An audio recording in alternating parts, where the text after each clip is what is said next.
my honor to get to introduce the chairman of Port Houston, Mr. Rick Campo. And for those who haven't heard, the programs are on the table. All of the programs have the speaker bios in them. So if you want to read about Mr. Campo's background and what he's done for Port Houston, certainly give that a peruse. Rick, thank you. Thanks. Thank you. Appreciate it. I got my clickers. I got everything here. Wow. When you speak after lunch, it's kind of complicated. Everybody's getting tired, and you know it's probably better than like 2 or 3 o'clock. But wow, I appreciate everybody being here today.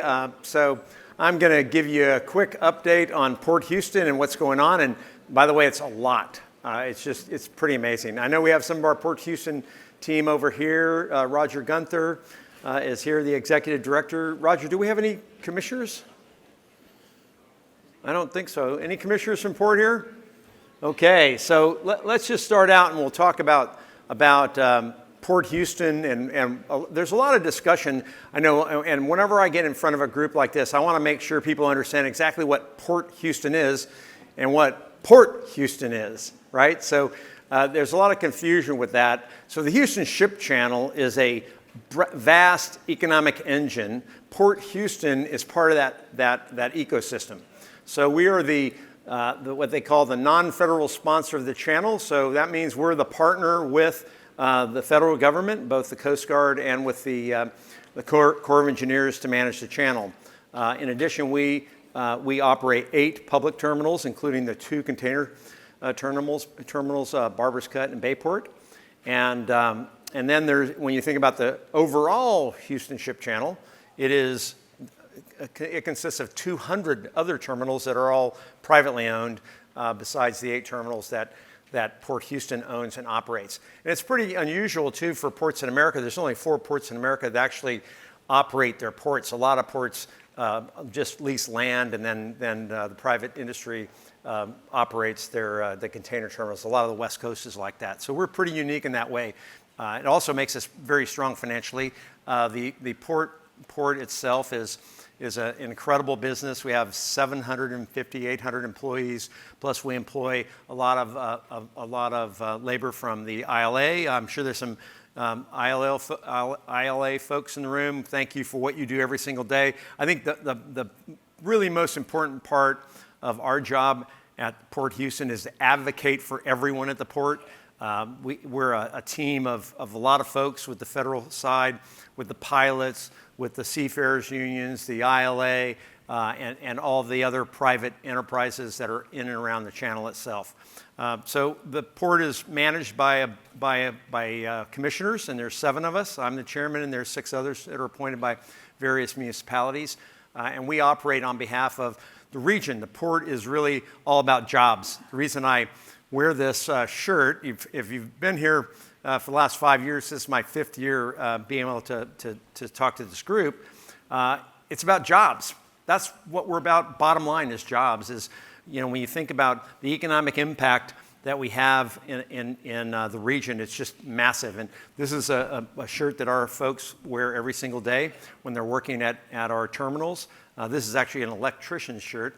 And I wear it to show respect for them and to make sure people understand it doesn't matter where you are in the food chain. You can be the chairman of the port, or you can be a worker on the dock. But at the end of the day, it's all about creating jobs so people can pay the rent, pay their mortgages, pay their light bills, send their kids to college, that kind of thing. And so everything that we do at Port Houston is about that. It's about creating jobs and making sure that we are driving economic prosperity forward.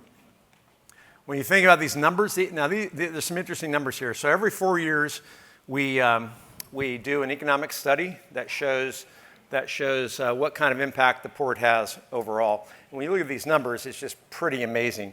1.5 million jobs in Texas, 3.3 million jobs nationwide, $439 billion of economic impact in Houston. And by the way, that's 19% of the Texas GDP goes through the Port of Houston. So it's a big deal, and if you don't manage it properly and you're not constantly investing in infrastructure and making sure we're expanding things so that people can come in and out very efficiently into our waterway, those numbers would shrink. Texas is the #1 export state in America, and we're the #1 export region in America when you think about that. So that's a big deal, and it gets down to ultimately one job at a time. So when you throw these big numbers out there like 1.5 million, the thing that's important about that is that one job matters. And so when we focus on, what we're focused on is the future and creating value, so long term we can keep those job numbers going up.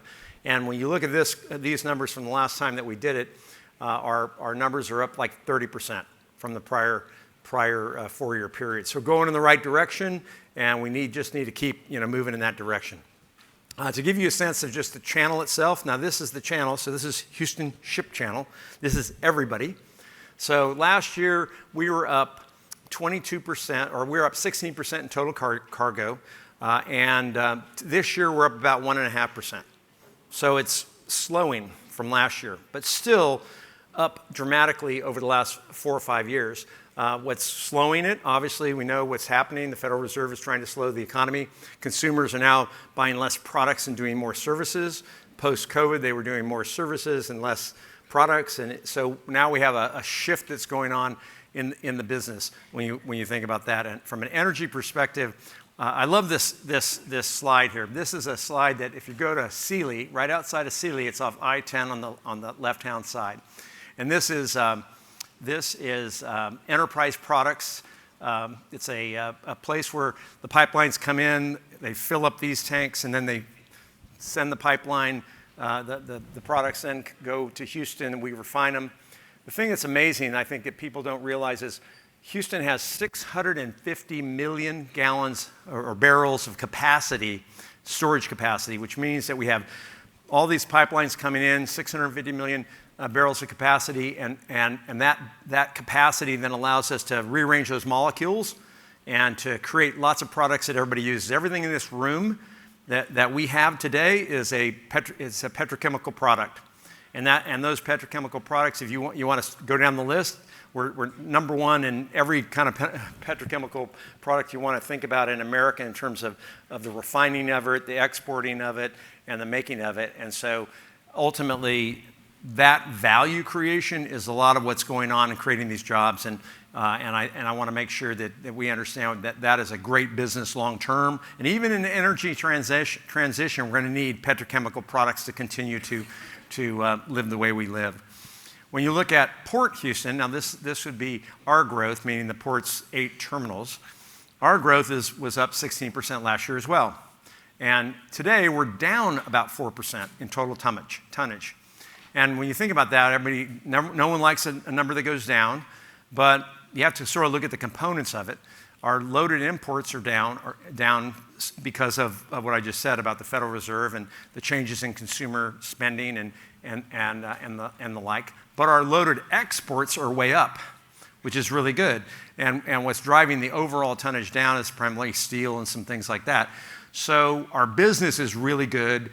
We're continuing to grow, and when you look compared to, say, let's go pre-COVID, we're still way up and on a really nice trajectory line.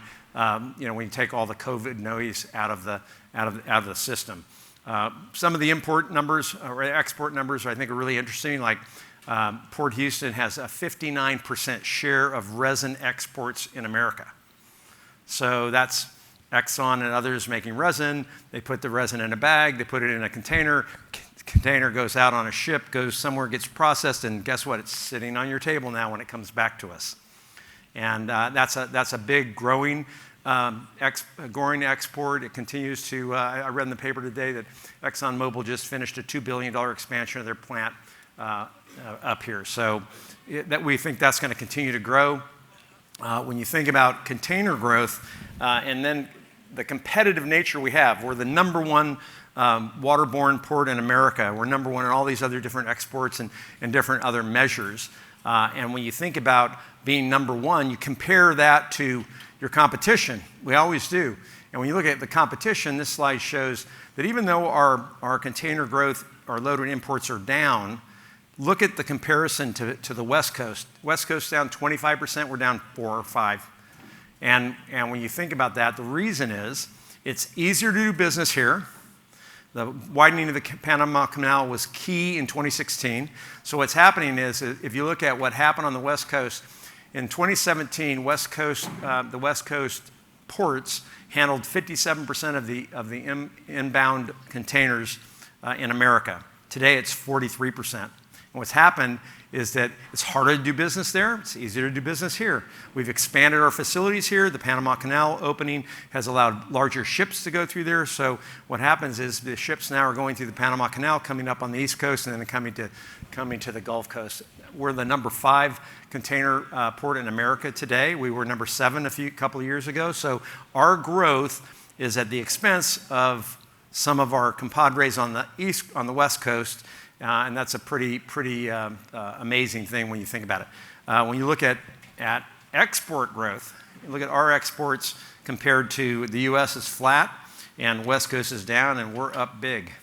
And that, again, is about investing in people, investing in infrastructure, having great labor relationships, and making sure that when the business comes, we're ready. And that's the challenge that you have, that a lot of government agencies have, is they won't invest in infrastructure, and then they won't create the value for their people. They won't make it easy to do business with. And guess what? The world is about getting business done at the lowest cost and also at the sort of the least path of resistance. And guess what? That's what we're really good at here. Let's talk about investments in infrastructure. So Project 11, and when I was here in 2019, it was interesting because in 2019, this would have been right after the legislature. There was a big battle that happened, and energy and the port were at odds, and the channel, everybody was worried about the two-way traffic in the channel being challenged, and it was really tough, and it was my first 6 months as port commissioner. And I remember talking to energy folks and talking to just anybody who wanted to talk about it and say, look, we have to join as a community. We have to get together. We have to figure out how to deepen and widen the channel, because the issue that's going on in the channel is that there's too much traffic. And the ships are getting larger, they're getting longer and wider, and when you have that scenario, guess what happens? You slow traffic down, and then people get mad. And by the way, if you go back to the early days, the channel has been a battle place for commerce since the pirates were using it in the 1800s. Everybody wants their ship to go through faster and more efficiently, right? Because it saves money. Time is money. So we band together after the summer battle that we had, and then we all went to Washington, D.C. We got the channel approved. So today I can tell you that we started construction, and we're finished with the first leg, which is Bolivar to Redfish. That's an 11-mile part of the channel, and that already has added an hour of daylight. We're under construction with the upper part of the channel through the Bay Reach part of the channel, and by the end of next year, we will be complete from Bolivar all the way to Morgan's Point or Barbara's Cut area, and that will allow all daylight restricted transit to be lifted for that part of the channel, which means that their ships can leave a lot earlier or a lot later, and we can have a lot more efficiency in the channel. It'll also allow the largest container ships to come in and still maintain two-way traffic. So we'll be able to service 15,000 box ships. And the importance of that is that not only does it make it better for us and better for our customers, but it makes it better for every other Gulf Coast port, because a 15,000 TEU ship is not coming to New Orleans or anywhere else unless it comes to Houston. And so we're opening up this market, that Panama Canal market, and the West Coast moving their transit through to the Gulf Coast by deepening and widening the channel. So it's really important for the whole Gulf, not just our channel. So we have done this channel in a major way in the sense that it's the largest project like this in America ever. It's the largest port authority project ever. It is the cleanest dredging project ever. And so we have a lot of these really great number one things. When you're competitive, you got to kind of at least celebrate your competitiveness, right? The project's 83% funded, and the reason it is, and generally these projects take 10 years to fund, and the reason this didn't take 10 years is that the Port Authority has put in almost $700 million of its own capital in this project. The Corps of Engineers has put in about $168 million so far. We're still 180-ish million short, so we still need to press our officials about getting more public funds. And usually the way these projects go, it's 65% federal and 35% local. And in this case, we flipped it. And the reason we flipped it was, A, we had an incredibly strong Port Authority, so we had the capital to do it. And then B, we knew that was important to everyone in the channel to get this done faster rather than slower. And we knew that we would create more jobs, create more efficiency, have a better scenario for everything from an environmental perspective if we actually built it ourselves and then were able to negotiate the contracts the way we did. So it's a win-win for everybody. And once the channel is open, and the main part of the Bay Reach part of the channel is open in 2024, we will, by the end of 2024 and 2025, we've been working with our partners, and we will be asking for a user fee. And our partners, being all the channel users, have put a proposal on the table a couple of years ago about that's how the industry can help cover some of the costs. And we'll be working with our partners to figure out what the best way to implement that fee in 2025 so that we can free up some of that additional capital that we've used for the channel for other landside and other investments that need to be made for the future. So it's a couple of the real fun, when you start looking at the dredges. This is a hydraulic dredge, C.R. McCaskill, and one of the things I think is really interesting about dredging, people go, well, you're just really building the freeway under the water. And you're cutting, sort of virgin mud that's never been cut, and you're taking that. What do you do with it? Well, the hydraulic dredge will take it through these pipelines, and we're making 300 acres of marshlands, new bird islands, new ability for habitat. It's called beneficial use. It's very good for the environment. It's very good for the bay, and the hydraulic dredge, McCaskill, is really part of the equation. The other thing we're doing in the community is making sure we know that this work is loud. We know that it impacts communities, so we're doing a lot of mitigation of that, sound mitigation for the C.R. McCaskill, where we can move the stacks away from houses. We put sound attenuation devices around it so that the sound is mitigated. I've stood next to this sound mitigator. If you go around the corner from it, it's just amazing the difference. They actually really work, and it really helps the community from a sound perspective.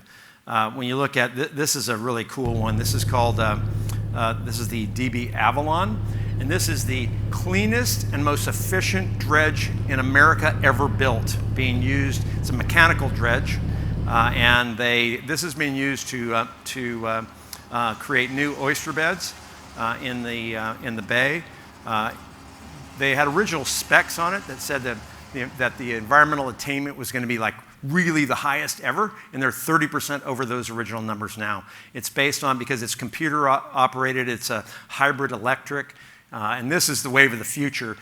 I know our public really wants to to make sure that we're environmentally focused, and we are definitely at the port environmentally focused. We have our 2050 zero carbon plan, and that you can go on the website. It's updated on an ongoing basis so that you can see the activity, what we're doing. And we're making major investments in the future. We have $1.5 billion of landside investments that are going to be done in the next 5 years. As I said earlier, if you don't invest in infrastructure for the future, you get landlocked, you can't expand your business, you're in a position where you can't create that incremental one more job. And we're just doing a ton of work there. We got a great team doing lots of stuff. Our container terminals, we just got 3 new ship-to-shore cranes that came in June. We had the Transportation Secretary, Pete Buttigieg, here with a groundbreaking or a ribbon cutting for Wharf 6. Federal government, you have to constantly work the federal government. This is a $100 million project roughly, and we were able to get $80 million from federal grants by making sure we dotted the right I's and and crossed the right T's and talked to the right people at Congress. You know, Congress is an interesting thing. We pay taxes in this room, and then you have to go beg for the money to come back. And we're really good beggars, by the way. Community outreach, we're spending a lot of money on community outreach because we impact the community. I mean, we really do. We understand it. And so we've spent a couple $1 million on parks and outreach. We have a grant program that's a $325 million grant or $325,000 grant program. I wish it was $325 million for the community, because we know that we do impact the community and we want to help the community wherever we can. One last thing, I think we have a Q&A here in a minute, but we are moving our offices. We're moving to East River. This building that is right on the ship channel is actually probably is probably one of the most valuable pieces of land for cargo. And guess what? It's our office building. So we're going to knock it down and create a cash flowing machine out of using the land for what it really should be used for. And we're going to move over to East River in a new building and help that new river, help East River, get its some traction in terms of doing what it's doing to provide economic development for the East End. And we want to be a good partner with East River and be a good partner in the community. So with that, I appreciate your time today, and I think we have a couple minutes for Q&A if Chad, you want. Chad, thanks for setting this up. You good? Okay. So are we doing Q&A or no? Okay. Is there anybody have anything they want to know that? Oh, it's on the screen. Oh, well, that's new. Wow. You can read this. How does the port balance absolute needs? Well, I bet that came from Centerpoint. So the first one, how do we balance the absolute need for power reliability versus renewable and cleaner power? Okay, so number one, we have a 100% asset-backed solar contract where all of our port electricity is renewable. That's number one. Number two, I just met with our team for the last hour before this meeting on our budgets and our meeting for next week. And every time we have something where we can buy a hybrid or we can do something that is better for the economy, we do it. The biggest challenge you have, as Kermit the Frog said, it's tough to be green.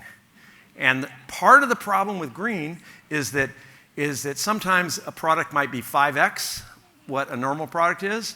And the question is it worth 5x today? And then the other big problem is availability. If we try to totally change all of our, say, gasoline and diesel trucks that we use at the port, not the drayage, but the ones we use, in and around our port, you can't get them.